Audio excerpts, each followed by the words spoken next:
गुरु प्यारी साध संगत जी, आप सभी को प्यार भरी राधा स्वामी जी। आज जो हम आपको साखी सुनाने जा रहे हैं वो साखी एक महात्मा की है। एक महात्मा अपने डेरा उठाकर कहीं दूसरी जगह प्रस्थान कर रहे थे, कहीं दूसरी नगरी के अंदर जा रहे थे दूर। तो जाते जाते उनको रास्ते में बहुत टाइम लग गया। कहीं नज़दीक गांव हुआ नहीं करते थे उन वक्तों में। आजकल तो लोगों का इतनी जनसंख्या बढ़ चुकी है कि कहीं 1-2 किले का फासला भी नहीं मिलता, घर से घर लगे हुए हैं। उन दिनों में घर गांव जो हुआ करते थे बड़े दूर दूर हुआ करते थे। जब वो महात्मा घर चल दिया, चलते चलते उसको रास्ते में पानी की प्यास लगी बड़ी तेज। तो इंसान खाने के लिए तो उसको रोटी की जो भूख होती है उसको तो सहन कर भी लेता है, मगर जो पानी की प्यास है ना, पानी बगैर रह नहीं सकता। पानी तो उसको हर हालात चाहिए, नहीं तो उसका गला सूख जाता है, पानी बगैर तड़पने लग जाता है। पानी भी एक जीव है, वो खुद भी जिंदा रहता है और हमको भी जिंदा रखता है, जिसके बारे में गुरु नानक साहब ने अपनी वाणी में फरमाया, पहला जीव पानी जित हरिया सब कोय, जिते दाने अन्न के जिया बाज ना कोई। कि पहला जीव, जब ये मालिक ने धरती आसमान बनाए तो सबसे पहला जो जीव जिसको पैदा किया वो कौन सा था, किसको लाए इस धरती पर? सबसे पहले पानी की उत्पत्ति की, पानी को लाए। क्यों पानी नहीं होगा और जीवों को यहाँ भेज देंगे, वो सारे प्यासे मरेंगे। उसको पानी नहीं उनको अगर मिलेगा तो प्यास से मर जाएंगे। पानी पहले चाहिए, तो मालिक ने पहले पानी का इंतजाम करता है। पानी भी एक जीव है, उस पानी को इस महतलोक पर लाते हैं। तो बात हम उस महात्मा की सुना रहे थे। महात्मा जब बहुत दूर निकल गया, एक जमींदार, उसको जब प्यास लगी, उसने सोचा कि अब नज़दीक पे कोई गांव भी नहीं आ रहा है, कहाँ से पानी मिले, मेरे को प्यास बड़ी तेज लगी है। तो उसको कोई जमींदार आदमी अपने खेत में हल जुताई करते हुए देखा। उसकी नज़र पड़ी कि वो फला जगह दूर था, हालांकि काफ़ी वो भी दिखाई दे रहा था उसको जंगल में। उसने सोचा कि वो जमींदार सुबह से अपने घर से आया है और अब तक अपने खेत में जुताई कर रहा है, जो इसके पास पानी का इंतजाम जरूर होगा। खाना तो मिले या ना मिले, मगर इसके पास पानी तो जरूर लाया होगा। ये वहीं से मेरे को पानी मिल सकता है, नहीं और कहीं से पानी का इंतजाम दिखाई दे नहीं रहा। आज की तरह तो जगह जगह नल लगे हुए नहीं थे, कोई बोर ट्यूबवेल नहीं हुआ करते थे, कुएं वगैरह हुआ करते थे, और वो भी एक नगरी में या गांव में गिने चुने 1-2 होते थे, उन्हीं से लोग पानी भरते थे। तो वो जब महात्मा उस जमींदार की तरफ गया, उसने सोचा कि पानी मेरे को वहां से मिल सकता है। जब उसके नज़दीक पहुंचा तो उस जमींदार को क्या देखता है, वो जमींदार भी बड़ा लालची था, बड़ा काम का वो था, खाना खा रहा था। एक रोटी का उसने रोल बनाया हुआ था और हल की जुताई भी अपने खेत में कर रहा था और उस रोटी को भी खा रहा था, चलता चलता खाना भी खा रहा था। तो वो जब महात्मा उसके नज़दीक आए, जिसको पानी की प्यास लगी हुई थी, वो आए, उस जमींदार की जो हल जुताई कर रहा था और खाना भी खा रहा था, उसकी निगाह पड़ी उस महात्मा की तरफ। तो उसने कहा कि भाई कोई मालिक का प्यारा है, मालिक का नाम लेने वाला है, कि उनकी एक अलग पहचान होती है, माला वगैरह गल में पहनी हुई होती है या कोई भी और कानों में वो कुंडल वगैरह पहनते हैं।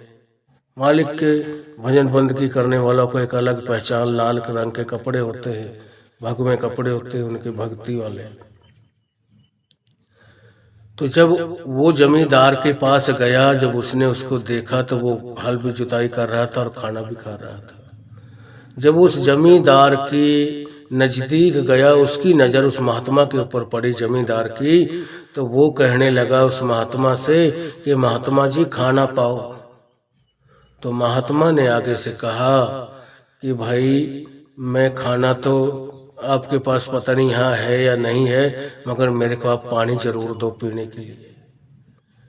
अब जो वो जमींदार था उसने कहा कि महात्मा जी अगर आपको पानी की प्यास लगी है पानी पियो, और खाने की भूख है तो आपको खाना भी, 2 रोटियां रखी हैं वहाँ, उनको खा लेना। वो एक पेड़ के नीचे मैंने अपनी पानी वाली घड़ियाँ रख रखी है, वहाँ 2 रोटी है, प्याज है, उसके साथ खा लेना।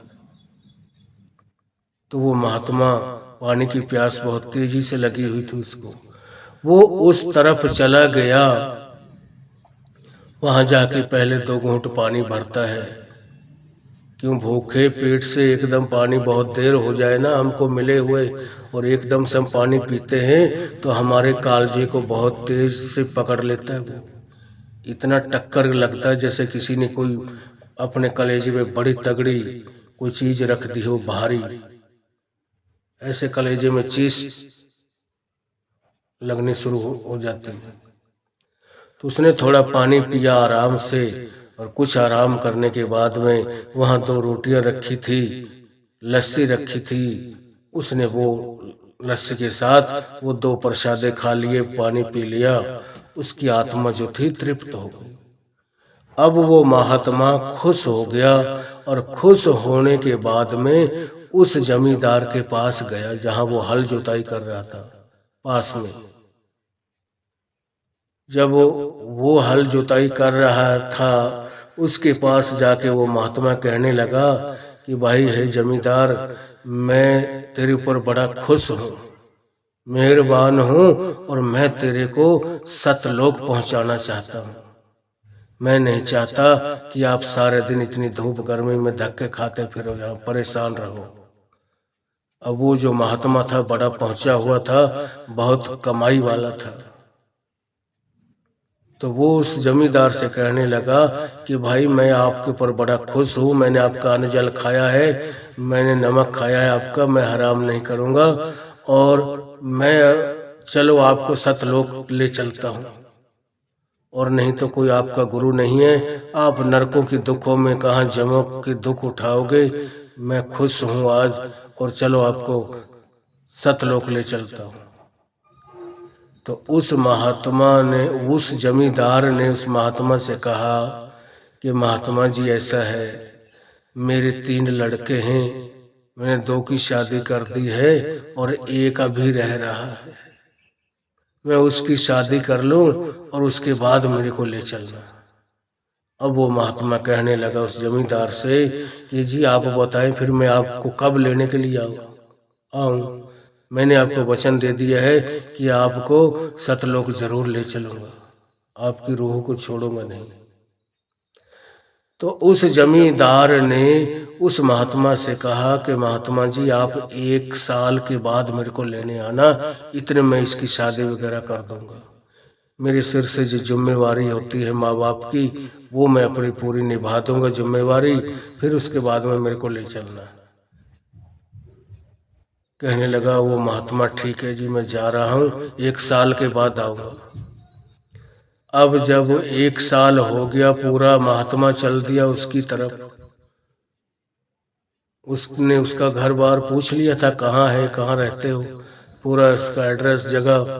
उसने कहा कि ये सामने जो गांव है मेरा, ये फला नाम है, इस नाम से मेरे को लोग जानते हैं।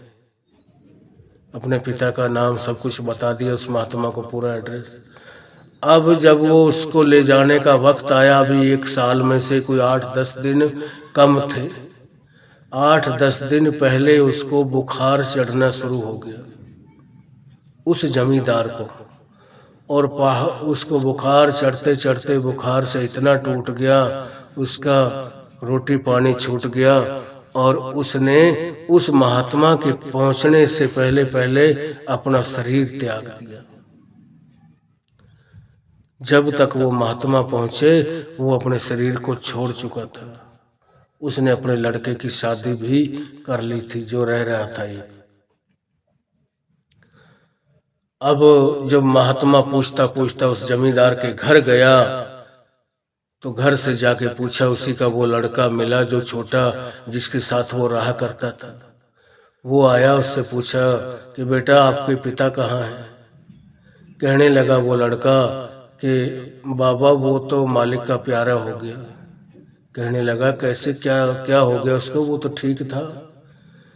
तो उसके लड़के ने बताया कि महात्मा जी उसको ना 8-10 दिन से आज बुखार चढ़ना चालू हुआ है, और वो बुखार भी इतना उसको हुआ है, उसका खाना पीना सब कुछ बंद हो गया, पानी भी नहीं मुंह में एक घूंट जाता था, जिसकी बदौलत वो आज अभी कल परसों वो मालिक का प्यारा हो गया उस महात्मा के जाने से पहले। अब वो महात्मा जो था उसको पता था कि उसका लगाव, उसका मोह जो है अपने घर से, अपने बाल बच्चों से इतना है कि वो जाने वाला नहीं है। तो अंतर ध्यान होकर देख, अपने आप को कहने लगा कि तो अंतर ध्यान होकर देख कि उसकी जो रूह है इंसान का जामे को चलो उसमें से निकल गई, अब फिलहाल कौन सा जामा मिला है उसको, वहां चल उसका उद्धार करना। तो उसने अंतर ध्यान होकर देखा तो उसने एक कुतिया का जो पिल्ला होता है कुत्ते का, वो ला रखा था पालने के लिए। अब वो उसी का पिता था, वो जो रूह थी अपने ही घर में आ गई। अब उसने वो छोटा सा पिल्ला बांध रखा था उस घर के आगे कि भाई गाय भैंस हैं, ये बैलों की जोड़ी है, चोर उचक्के हैं, कभी ले ना जाए, कुत्ता पालता हूँ मैं, पिताजी भी नहीं रहे तो एक पिल्ले को पाल लेता हूँ, ये हमारे घर बार सब की रखवाली रखेगा, कोई चोर उचक्का नहीं खोलेगा इनको। जब वो छोटा सा पिल्ला लेकर गया और उसने वो अंतर ध्यान होकर देखा उस महात्मा ने कि अब वो कहाँ गया, तो वो उसी घर के दरवाजे के आगे बैठा हुआ था, छांव बनाई हुई थी ऊपर, वो पिल्ले के रूप में उस जामे में चला गया। इंसान की जब जोनी छूट गई, अब 84 लाख जोनी में जाएगा, जिनको भोग जोनी बोला जाता है। तो उसने उस कुत्ते की तरफ गया तो कुत्ते की भाषा में जो अंतर से आत्मा की बात हुई, उससे बात की। उस महात्मा ने कहने लगा, भाई मैंने आपको वचन दिया था कि मैं आपको ले चलूंगा और आपने पहले शरीर छोड़ दिया। तो वो कुत्ता छोटा सा पिल्ला उस महात्मा से कहने लगा कि महात्मा जी क्या पता नहीं मालिक की मौज थी, मेरे को तो 8-10 दिन इतना बुखार चढ़ा है बहुत ज्यादा, और उसी में मैंने अपना शरीर त्याग दिया है, मालिक ले गया मेरे को। कहने लगा ठीक है भाई, अब बता, अब तो पिल्ले के उसमें है, इसके घर के आगे बैठा है। कहने लगा तेरे को अब कब ले चलूं मैं, बता, मैं तेरी रूह को सतलोक ले जाकर वहां छोड़कर तब जाके मेरी को शांति मिलेगी।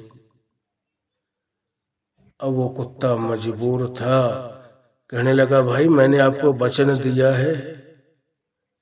अब वो पिल्ला जो था कहने लगा भाई मेरे को अभी ये लाया है, ये तो अंदर सो जाते हैं, इनकी गाय भैंस ये बैल वगैरह बाहर बंधे रहते हैं, मैं इनकी रखवाली करता हूँ, उनके दरवाजे पे बैठा रहता हूँ, और मैं इस तरीके से भी खुश रहता हूँ कि मैं अपने परिवार में बैठा हूँ, मेरे दिल को शांति आई रहती है।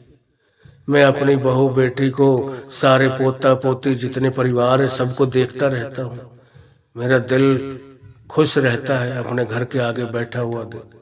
चाहे वो तो नहीं जानते कि ये कौन है, ये पिल्ले की रूह में जो है ये कौन है, हमारा क्या नाता है इससे, मगर मेरे को तो पता है, या उस महात्मा को पता था। तो वो कहने लगा जी मेरे को महात्मा जी आप रहने दो, मैं इसकी रखवाली करता रहूंगा यहाँ। कहने लगा नहीं, आप टाइम ले लो, मैं उसी टाइम आऊँगा, मगर लेके जरूर चलूँगा आपको सचखंड पहुँचाना, आपकी रूह को सतलोक पहुँचाकर जब जाके मैं दम लूँगा। अब उस कुत्ते ने कह दिया महात्मा जी आप 6 महीने के बाद में आना, 6 महीने बाद में मैं आपके साथ चलूँगा। अब वो महात्मा चला गया वहाँ से। जब चला गया, अब महीना 2 महीना 4-5 महीना जब गुजर गए, 6ठा महीना चालू था, अभी उसमें भी 2-4 दिन बच रहे थे, तो महात्मा उस तरफ चल दिया, उसके घर की तरफ, कि भाई अब उसकी मुक्ति करके उसकी रूह को सतलोक पहुंचाना है, मैंने उसको वचन दिया है। जब वो महात्मा उस घर की तरफ चल दिया, एक दिन पहले ही वो कुत्ता जो उसका था, वो कुत्ता अपने घर के बाहर बैठा था, सावन का महीना था। आवारा कुत्ते जो होते हैं वो गांवों में घूमते ही 8-10 इकट्ठे होकर, जब वो इस तरीके से घूम रहे थे, वो कुत्ता अपने घर के आगे बैठा हुआ था, रखवाली कर रहा था अपने घर सब पर पूरे सामान की। वो इधर गांव से कहीं से 8-10 कुत्ते आए, उन्होंने उसको पकड़ के चीर फाड़ दिया। अब वो कुत्ता खत्म हो गया। खत्म होने के बाद में वो जो घर वाला था उसका लड़का, वो उसको कहीं गड्ढा खोद के दाब दिया उसने, कि बुरी बदबू भी ना आए। इतने में ही वो महात्मा जो था उनके घर पहुंच गया। जाके पूछने लगा उस लड़के से, वो लड़का मिला, कहने लगा बेटा तुम्हारे एक पिल्ला था पालतू यहाँ, मैं इतने दिन 6 महीना पहले आया था, तब छोटा सा यहाँ आपने बांध रखा था, वो कहाँ है? तो उसके लड़के ने बताया कि महात्मा जी वो तो बड़े दुख की बात है, हमारी बड़ी रखवाली करता था और कोई नहीं फटक नहीं सकता था इस तरफ, मगर उसको तो वो अपने घर के आगे बैठा था और ये आवारा कुत्ते गांव में जो घूमते 8-10 कुत्ते मिल के आए और उसको वहीं चीर फाड़ दिया और वो खत्म हो गया। अब उस महात्मा को बड़ा दुख लगा, मगर सोचने लगा कि भाई बेशक उसने कुत्ते का भी शरीर छोड़ दिया, वो मिलेगा तो कहीं यहीं, इस घर को छोड़ने वाला नहीं है। सोचने लगा कि मैं अंतर ध्यान होकर देखता हूँ इस वक्त उसकी जो रूह है वो कहाँ है। अब उसने फिर अंतर ध्यान होकर देखा उस महात्मा ने, तो वो अपने ही घर पे एक मेंढक के रूप में आया हुआ था। मेंढक बन के बैठा था, जहाँ नहाने धोने का बाथरूम था वो पाइप लगाई हुई थी, पानी आता था उसमें, छां रहती थी, उस पाइप में बढ़ के बैठा रहता था। उस मेंढक के पास वो महात्मा गया,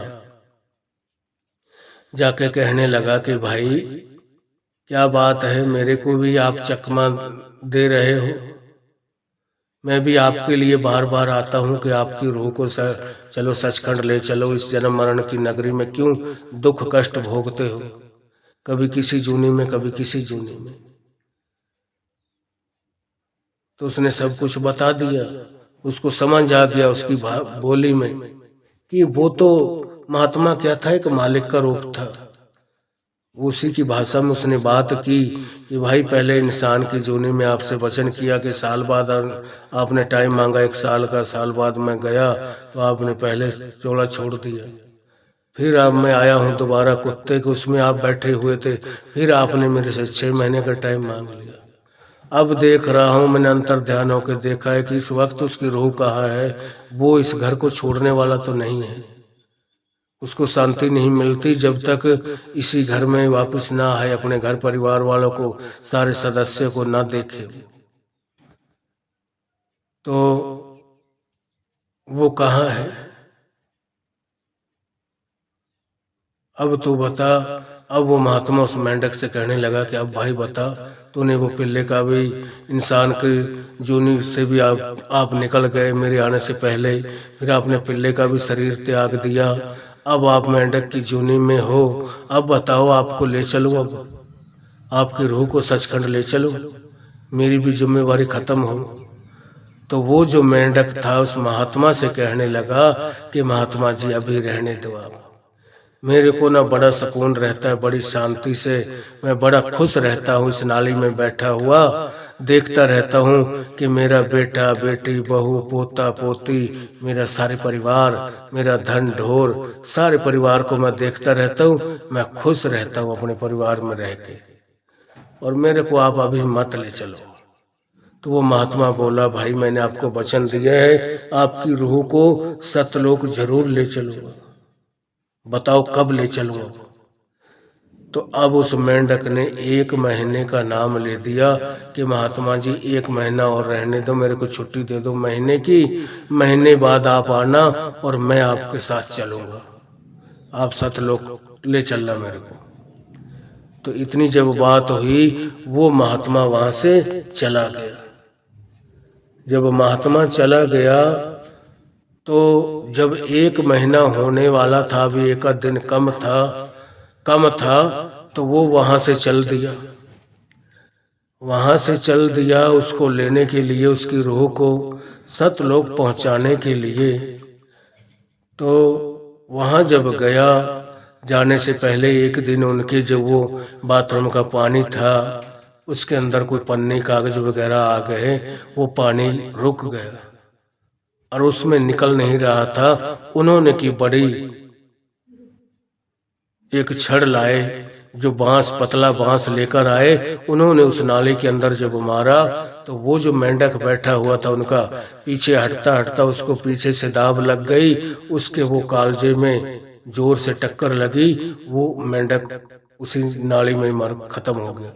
जब उन्होंने पीछे से पानी छोड़ा तो वो साफ हो गया, पानी के बाहर आकर गिरा वो नाली से बाहर। उनको बड़ा दुख हुआ घर वालों को देखकर कि ये मेंढक कितना बढ़िया था, यहीं बैठा रहता था सारे दिन, हमको सबको देखता रहता था और किसी से कुछ नहीं कहता था। अब क्या हुआ, उस मेंढक ने भी शरीर छोड़ दिया। जब दूसरे दिन वो महात्मा पहुंचे, उसने पूछा उस घर वालों से कि भाई आपके मेंढक था यहाँ बैठा रहता था, वो कहाँ है? कि जी ऐसे ऐसे उसने अपना शरीर छोड़ दिया और हम उसको अब डाल दिया, हम उसका अब क्या करते।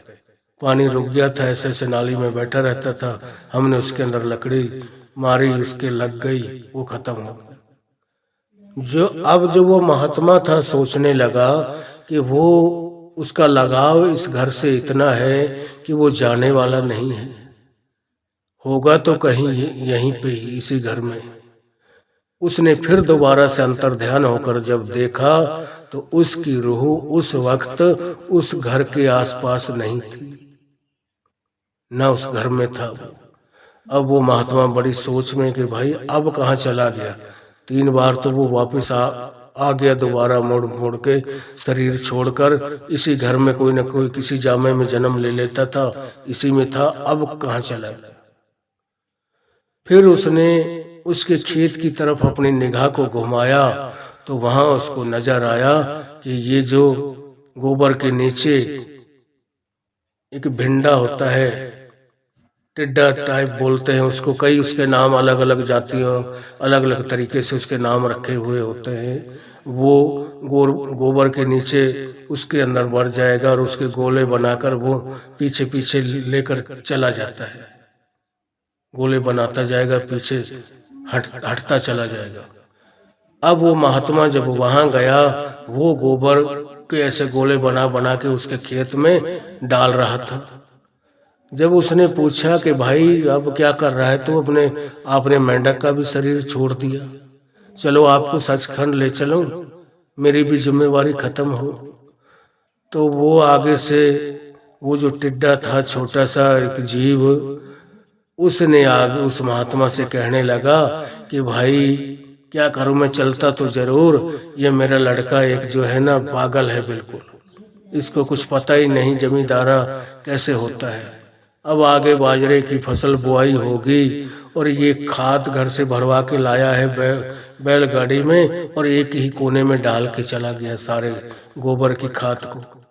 अब मैं क्या कर रहा हूँ, गोले बना बना कर कोई खेत के बीच में छोड़ आता हूँ, कोई उस कोने में छोड़ आता हूँ, कभी फिर लाता हूँ दूसरे कोने में छोड़ आता हूँ।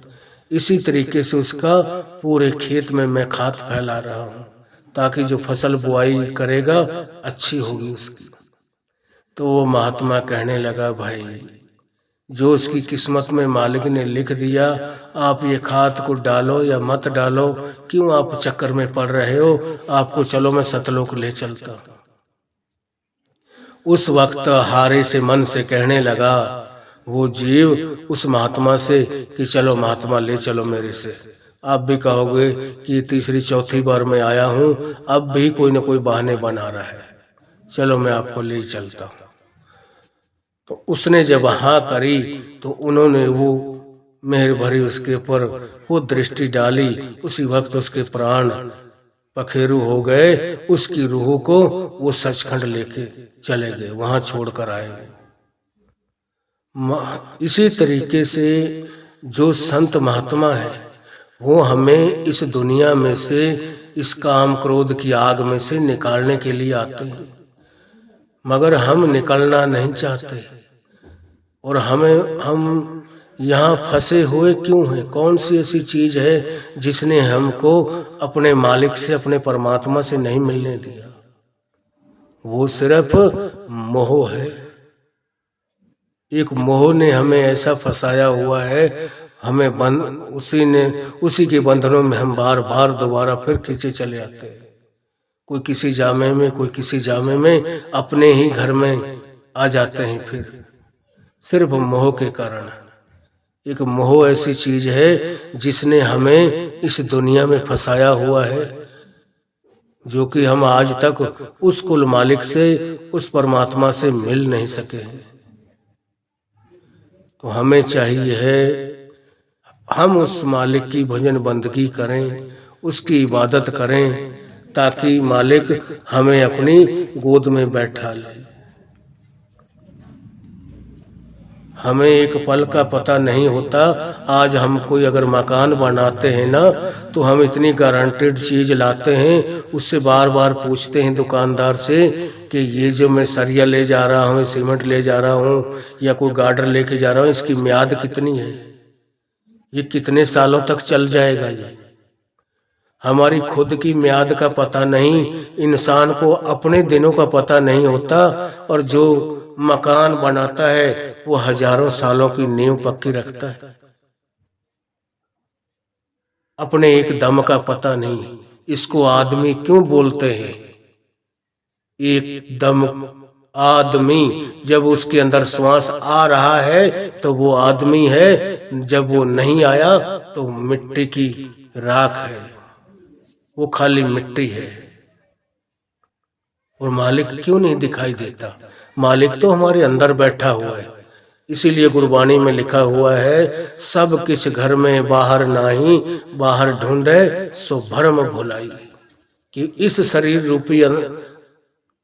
रूपी घर के अंदर वो मात्र हमारा जो मालिक है, आत्मा भी इसके अंदर है और वो परमात्मा भी इसके अंदर है, मगर हम उसको बाहर ही ढूंढते हैं, जंगलों पहाड़ों में ढूंढते हैं, तीर्थों में, गिरजाघरों में, बाहर की गुरुद्वारों में ढूंढते हैं। उसे कहां से मिलेगा? वो तो बैठा इस शरीर के अंदर है। और इंसान उस मालिक से खुद दूर हुआ है। माँ बाप अपने बच्चों से कभी दूर नहीं होते, बच्चे ही माँ बाप से दूर होते हैं। वो चाहते हैं माँ बाप से अलग रहकर हम पता नहीं क्या कुछ बना लेंगे, हमें क्या सुख शांति मिलेगी। परमात्मा का तो इतना बड़ा आकार है। एक मिसाल तौर पे हम सारे जीवों में से भी हाथी को लगाएं, हाथी का आकार कितना बड़ा होता है, और हाथी अपनी ही जगह पे खड़ा रहे, एक ही जगह पे, वो इधर उधर नहीं जाता कहीं। और हम अपने आप को उस हाथी से दूर चले जाएं, उस हाथी से, और जितनी हम दूर जाते चले जाएंगे, उस हाथी का जो आकार है छोटा होना शुरू हो जाएगा, वो हमें बहुत छोटा लगने लग जाएगा। और काफी ज्यादा जो दूरी जब हम बना लेते हैं तो वो हाथी का जो आकार है बिल्कुल हमें देखना बंद हो जाता है। इसी तरीके से उस परमात्मा से दूरी हमने बनाई है, उस मालिक ने नहीं बनाई। वो परमात्मा तो हर वक्त, हर घड़ी, हर पल हमारे साथ है। दूरी सिर्फ इंसान बनाता है, कभी परमात्मा नहीं बनाता। वो तो हर वक्त रहता है। गुरु प्यारी साध संगत जी, आप सभी को प्यार भरी राधा स्वामी जी। आज जो